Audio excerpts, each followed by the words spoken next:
Hello everyone, welcome back to the polymer chemistry classes. In the previous classes, we discussed up to individual polymers. Today, we'll learn about the plastics. Actually, the term plastic is derived from plasticos, which means capable of being shaped or molded. It refers to their property of plasticity during manufacture, which allows them to press it up to variety of shapes such as fibers, films, plates, etc.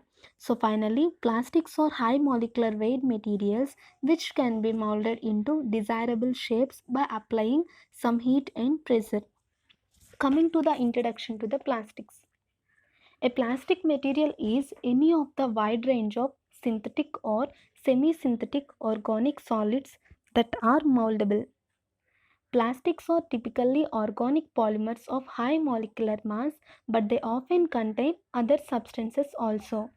They are usually synthetic, most commonly derived from petrochemicals, but many are partially natural. Synthetic resins may be phenol, formaldehyde, cellulose, etc. And the molding compounds present in the plastics are catalysts, fillers, lubricants, pigments, plasticizers, etc. And these plastics can be divided into two categories based on their structure and chemical bonding. Those are thermoplastics and thermosetting plastics. Let us discuss one by one, starting from the thermoplastic materials. Coming to the thermoplastic materials, these are crystalline and they possess high linear or branched chain structures and they can be easily recycled. Coming to the definition of the thermoplastic materials, these plastics can be softened by heating and hardened by cooling any number of times without changing the properties of the material.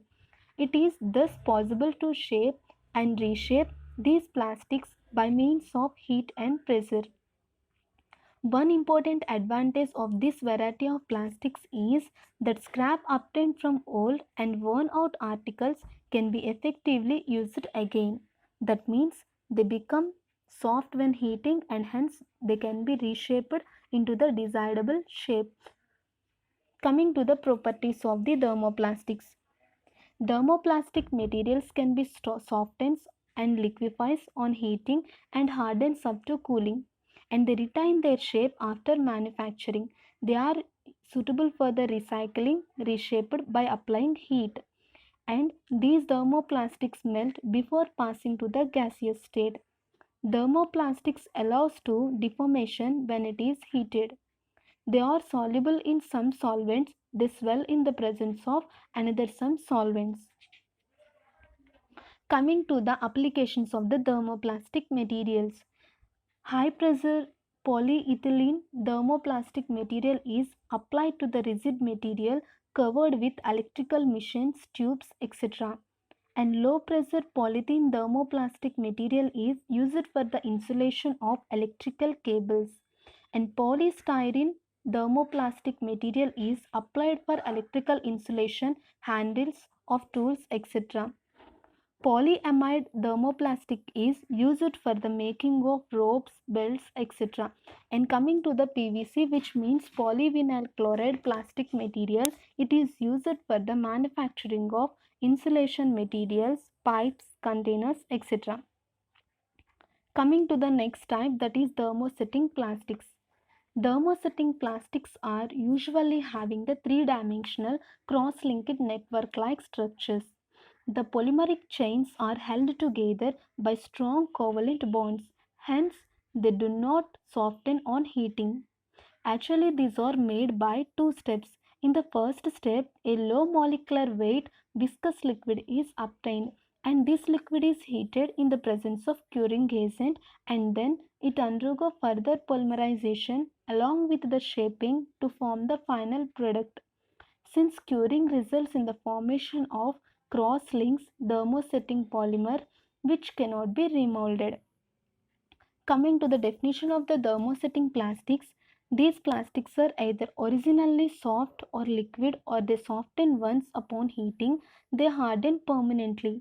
When they are heated in the temperature of 127 to 177 degrees centigrade, they set permanently and further application of heat does not alter their form or soften them, but the temperature of above 343 degrees centigrade, the charring can occur.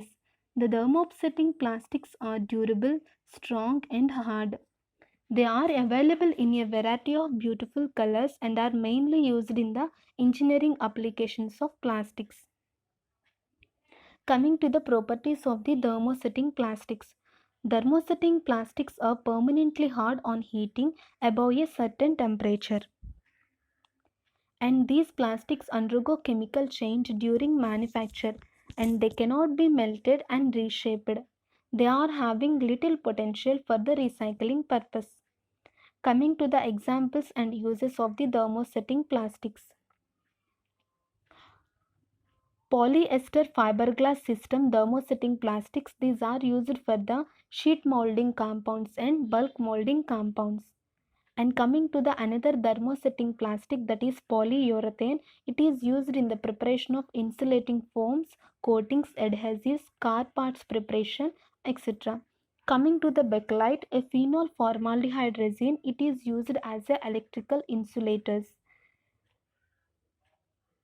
Coming to the properties of general plastics, the following properties are common with most of the plastic materials. Actually, plastics are the lightweight compounds and showing good resistance to the most of the chemicals. And plastics are having the high electrical strength and they are good resistance to corrosion. Plastics can be molded to any desirable shape and size.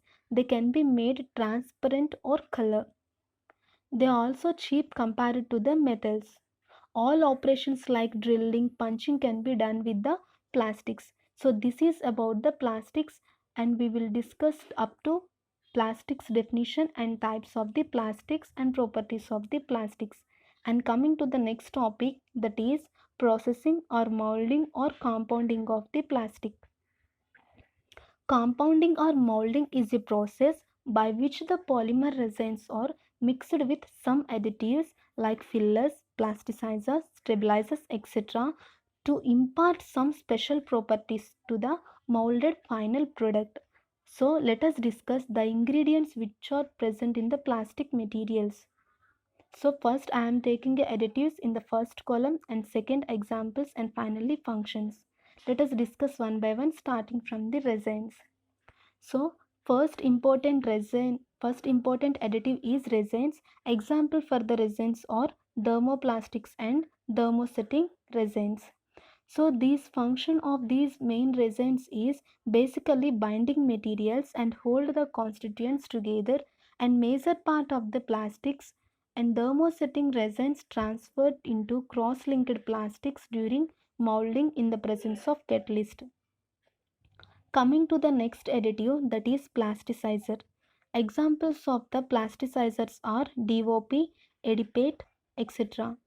And plasticizer's function is it improves the elasticity and to reduce the brittleness of the plastics, and it also improves the flow of polymer during the process. Coming to the third additive, that is fillers or extenders. Examples of fillers are mica, quartz, limestone, nylon, etc. And the function of the fillers is it increases the tensile and compressive strength of plastics. They reduce the shrinkage during the process of setting. Coming to the fourth additive, that is lubricants. Examples of the lubricants are waxes, oils, soaps, etc.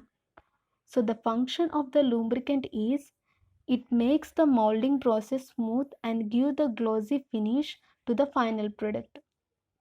Coming to the next additive, that is stabilizers. Examples of the stabilizers are PB, BA and CD. The stabilizers function is they increase the thermal stability of the polymer. Coming to the next additive, that is pigments. Examples of the pigments are TiO2, ZnO, chromium oxide, carbon black, etc. And the main function of the pigment is it improves the color to the molded articles. Coming to the next additive, that is antioxidants. Examples of the antioxidants are phenyl, N-naphthalene-amine, etc. And the main function of the antioxidants are they protect the plastic material from the oxidation. Coming to the final additive, that is catalyst. Examples of the catalyst is hydrogen peroxide or benzyl peroxide. The main function of the addition of catalyst is they are added only in case of thermosetting resins for the increase the rate of polymerization. So this is about the compounding of plastics. Thanks for watching. The next part we will discuss about the molding techniques. Thanks for watching.